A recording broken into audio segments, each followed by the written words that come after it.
Keluarga kecil itu melangkah bersama memasuki area mall.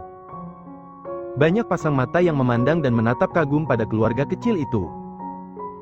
Semua karyawan sudah mengenal siapa yang memasuki mall itu, ya siapa lagi jika bukan sang pemilik mall, Tuan Alexander Gerald Giorgino. Al melangkah dengan merangkul bahu istrinya Adinda, sedangkan si kecil Agatha dan juga Damian sedang duduk tenang di stroller mereka dengan sang dedilah yang membantu mendorongnya. Selamat datang Tuan, Nyonya. Sapa beberapa karyawan mall yang ada di sana. Iya, terima kasih. Sahut Al dan juga Adinda. Macih, putih cantik. Sahut si kecil Agatha dan juga Damian, namun si Damian menambahkan kata cantik untuk karyawan wanita itu. Meski sudah beberapa kali Al membawa istrinya Adinda ke mall, namun masih ada para karyawannya yang masih belum mengetahui Adinda. Hey Fit, panggil Susi salah satu karyawan mall yang sempat menyapa Al. Iya ada apa? Sahut Fitri dengan berbisik. Tuan Al kapan yang menikah, kok aku tidak pernah tahu acara pernikahannya? Tanya Susi.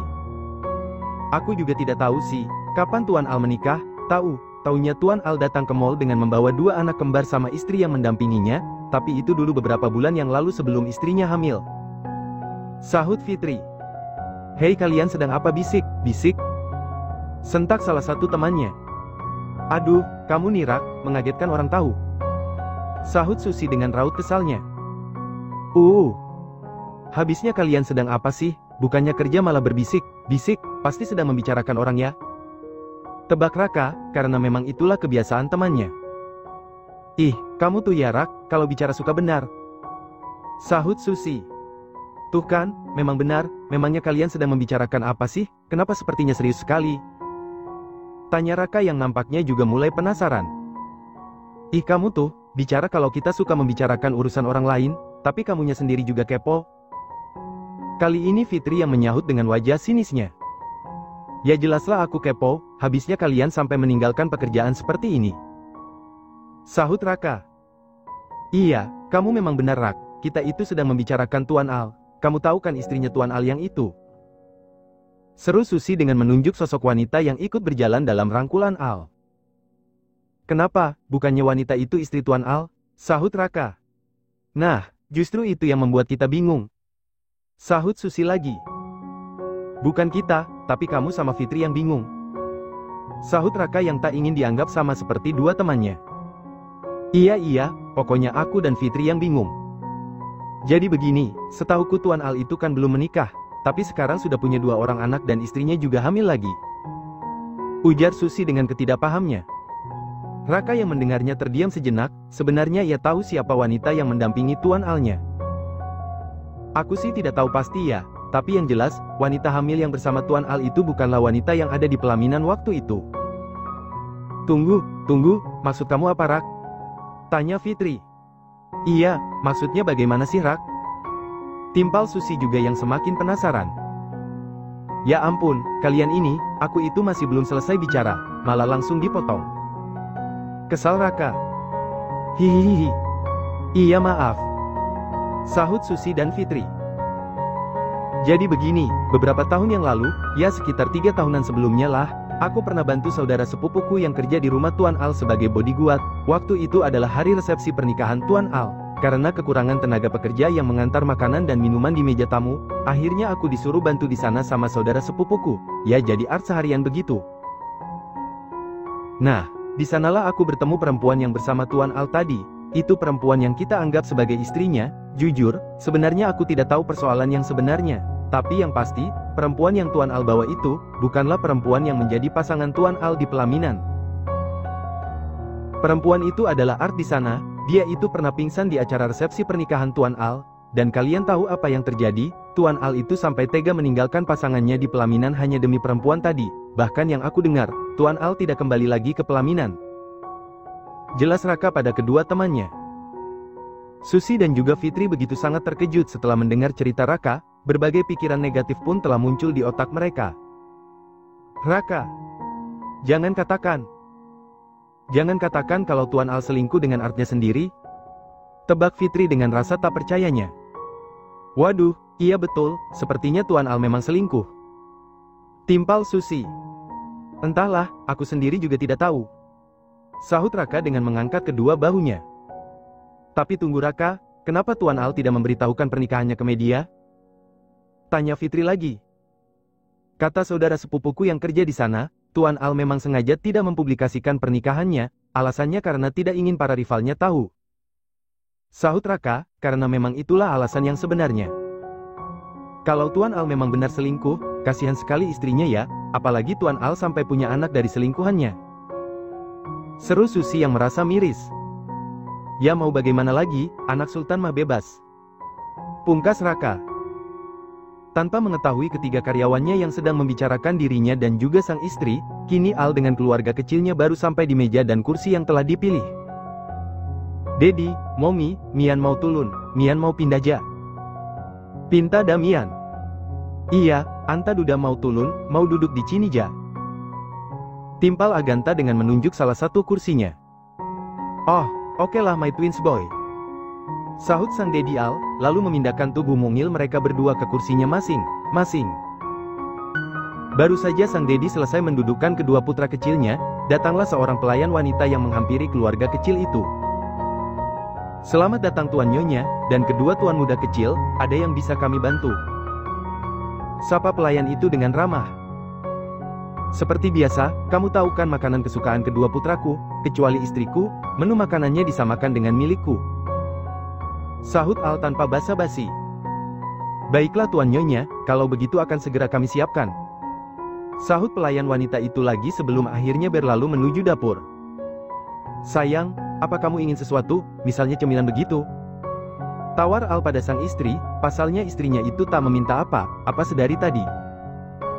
Tidak mas, Adinda tidak ingin apa saat ini, selain hanya makan saja. Sahutnya lembut. Baiklah sayang. Sahut Al.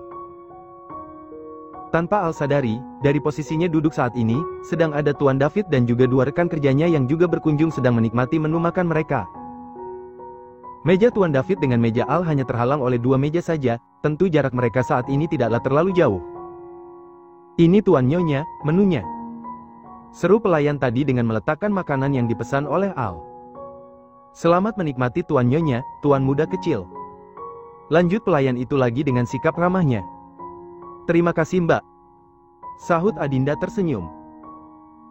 Kini keluarga kecil Al, sudah mulai menikmati makanannya, tak terkecuali si kecil Aganta dan juga Damian, tak ada lagi kejadian daging steak milik Damian yang melayang, karena pelayan di restoran itu sudah memotong daging steaknya sesuai dengan yang diinginkan oleh sang tuan muda Damian. Sedangkan di meja Tuan David, nampak pria parubaya itu dengan kedua rekan kerjanya telah selesai dengan kegiatan makannya. Makanan di restoran Tuan Al ini rasanya benar enak Tuan, daging ayam yang saya makan tadi sangat empuk dan bumbunya juga meresap ke dalam. Puji salah satu teman David. Iya, Anda benar Tuan, itulah sebabnya kenapa setiap seminggu sekali saya selalu menyempatkan diri untuk makan di restoran ini, ya kan Tuan sendiri tahu, jika saya lebih suka makan di rumah daripada di luar. Sahut David. Dan seperti itulah, meski ketiga pria parubaya itu sudah selesai makan, namun sepertinya mereka masih menyempatkan diri untuk mengobrol. Dan keluarga kecil Al pun sudah hampir selesai memakan menu makanannya, kecuali si kecil Aganta dan juga Damian yang masih harus menyelesaikan beberapa suapan lagi agar makanan mereka habis. Sudah anak Dedi? Tanya Al pada kedua putranya. Sudah Dedi. Sahut keduanya kompak. Aganta Damian, dihabiskan dulu minumannya nak, nanggung tinggal sedikit sayang. Seru Adinda. Tanpa banyak bicara, kedua bocah kecil itu pun meminum kembali minuman mereka, sedangkan di meja David, nampaknya ketiga pria parubaya itu sudah ingin meninggalkan meja mereka.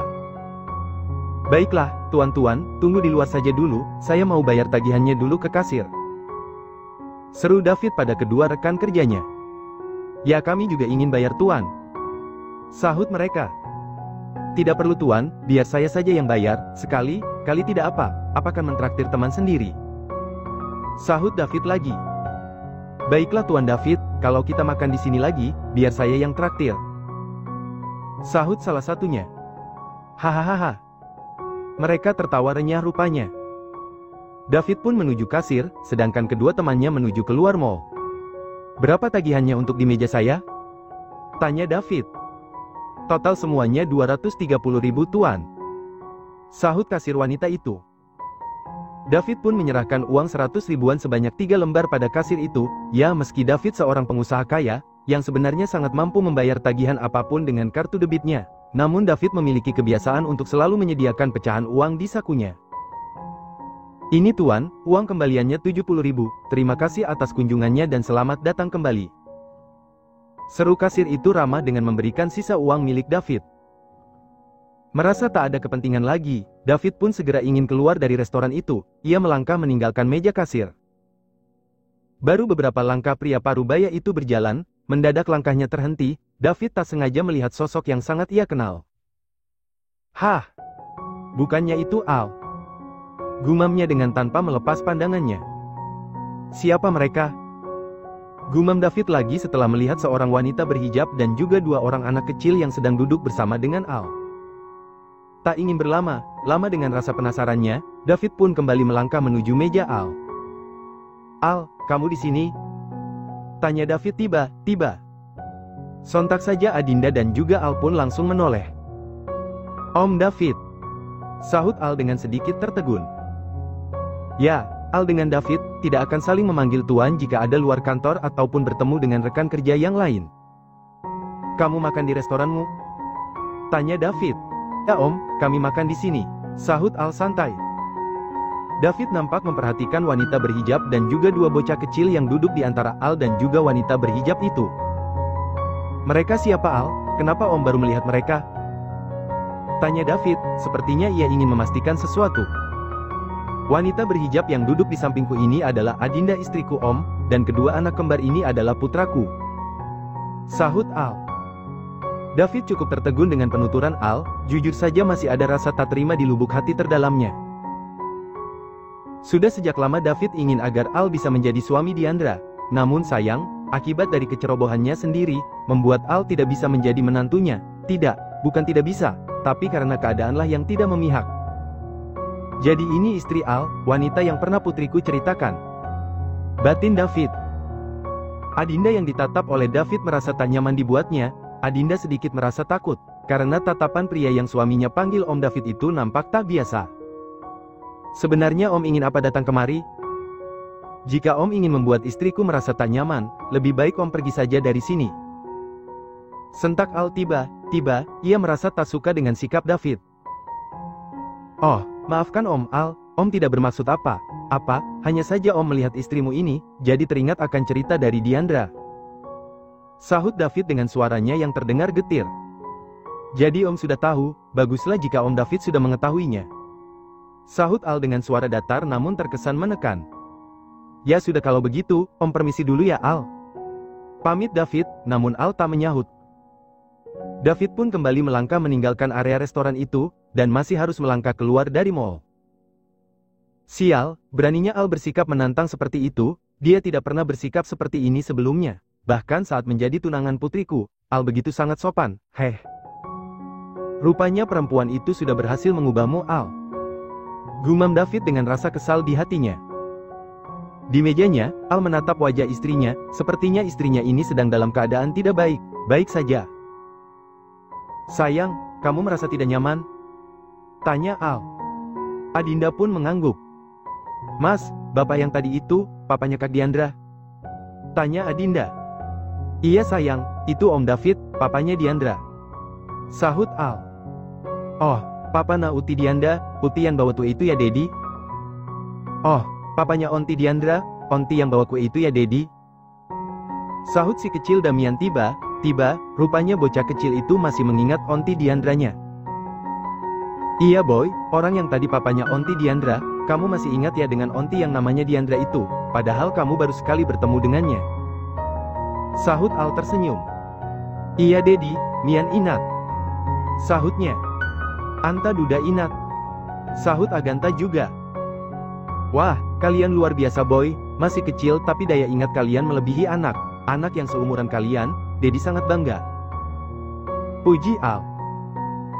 Ya, memang Aganta dengan Damian tergolong anak yang cerdas, mereka tidak terlalu sulit untuk memahami bahasa orang dan juga tidak mudah lupa dengan seseorang, baik itu nama maupun wajahnya, dan mungkin itulah salah satu kecerdasan yang dimiliki oleh 2 bocah kembar itu. Deru suara mobil yang tak asing dalam pendengaran nampak nyata. Mobil mewah itu telah mendarat tepat di tempatnya. Dilancarkannya langkah mungil, anggun, nan kokoh yang turun dari mobil mewah itu.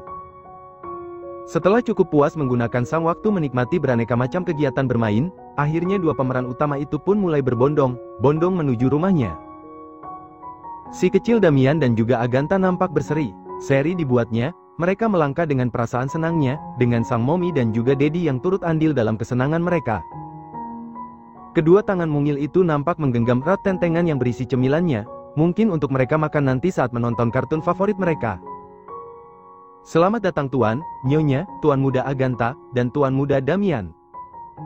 Sambut Ivan yang berjaga di depan rumah sang Tuan. Selamat datang. Selamat datang Om Pan-Pan. Sahut si kecil Agatha dan Damian. Al mengedarkan pandangannya pada sebuah mobil yang sangat ia tahu siapa pemiliknya, di mana mobil itu sedang terparkir bersisian dengan mobilnya. Ivan, Papa dan Mama ada di sini?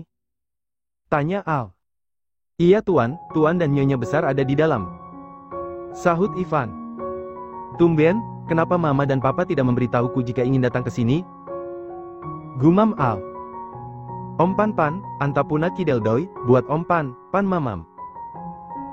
Seru Damian tiba dengan memberikan dua buah Kinder Joy dari kedua tangan mungilnya pada sang bodyguard kepercayaan. Wah, terima kasih Tuan Muda, pasti ini rasanya enak.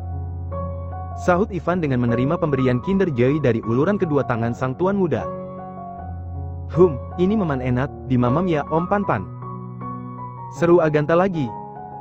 Pasti Tuan Muda, akan saya makan sampai habis hehe. Sahut Ivan dengan senyumannya. Merasa tak ingin kalah dari sang kembaran, nampaknya membuat si kecil Damian nekat melakukan hal yang sama. Om Pan-Pan, mian duda puna mamam yan enat cetali, nih mamamna buat Om Pan-Pan. Seru si kecil Damian dengan memberikan sebuah snack potato dengan rasa original, nampaknya bocah kecil itu ingin mengalahkan pemberian makanan dari saudara kembarnya. Ya ampun Tuan Muda, ini terlalu banyak Tuan Muda, Anda tidak perlu memberikan snack seperti ini, 2 buah Kinder Joy dari Tuan Muda Agatha itu sudah cukup Tuan. Sahut Ivan yang merasa tak enak hati. Dak Papa Om Pan-Pan, mian cenan bika beli nih, lebih bekal, dak cepel tipunana anta, tidak apa Om Ivan, Damian senang bisa memberi ini, lebih besar, tidak seperti punyanya Agatha. Sahut Damian dengan melirik si Agatha, nampaknya bocah kecil itu sengaja menyindir sang kembaran. Sedang yang disindir masa bodoh, Agatha tetap bersikap santai dengan tak mempedulikan sindiran kembarannya, pun beda halnya dengan sang Daddy dan Mommy, dua orang tua itu sangat paham betul bagaimana sifat kedua putranya yang memang saling bertolak belakang. Ayo anak Daddy, kita masuk, Opa dan Oma sudah ada di dalam loh. Ajak Al. Dengan melangkah bersama keluarga kecil itu menuju ruangan tengah, dan ternyata benar, dua sosok parubaya tengah duduk berisian menanti kedatangan mereka. Kemikum, Upa Uma. Sapa kedua pemeran utama kembar itu dengan begitu antusiasnya, mereka melangkah cepat menuju Opa dan juga Oma. Waalaikumsalam cucuku. Sahut Enrico dan Devina, lalu mereka memeluk kedua cucu kembar mereka. Kalian baru dari luar sayang, habis bermain ya? Tebak Devina. Iya Uma, Tita habis mamam kama main. Sahut Damian. Al dan sang istri pun menyalami kedua orang tuanya, sebelum akhirnya mereka duduk bersama. Devina sang mama mertua kini sudah berpindah posisi duduk di antara menantu dan juga kedua cucunya. Cucu Oma, apa saja yang dilakukan di luar tadi? Tanya Devina. Tita mamam, main mandi bula kama beli ni Uma. Sahut si kecil Damian dengan menunjuk beberapa snack dan Kinder Joy miliknya. Agatha sama juga sayang. Lanjut Devina lagi. Iya Uma kama. Sahut Agatha yang diserai dengan anggukan. Al. Panggil Devina lagi. Iya Ma. Sahutnya. Halaman rumahmu kan luas nak, kenapa kamu tidak menyediakan area bermain saja untuk anakmu sudah mau 3 loh Al. Lebih baik kamu buat area bermain saja di halaman belakang, daripada kamu pergi ke mall, lebih aman sayang. Devina mencoba memberikan saran untuk putranya. Iya Ma, ide Mama bagus, Al akan segera merealisasikannya. Sahut Al mantap. Ma Uma, Dadi anta kamamian mau dibuatan mandi bula? Sahut Damian tiba. Iya sayang, Cucu Oma ini akan dibuatkan area bermain sama Dedi nanti lengkap dengan area mandi bolanya, jadi cucu Oma tidak perlu lagi pergi ke mall untuk bermain. Sahutnya. Akhirnya Tita mau punah tempat main cedili ya Mian. Kali ini Agantalah yang berseru. Asyik. Ucap keduanya kegirangan. Dan kamu sayang, bagaimana, apa kandunganmu baik, baik saja nak? Lanjut Devina lagi pada sang menantu. Alhamdulillah baik ma, sejauh ini tidak ada masalah yang serius pada kandungan Adinda. Sahut Adinda lembut.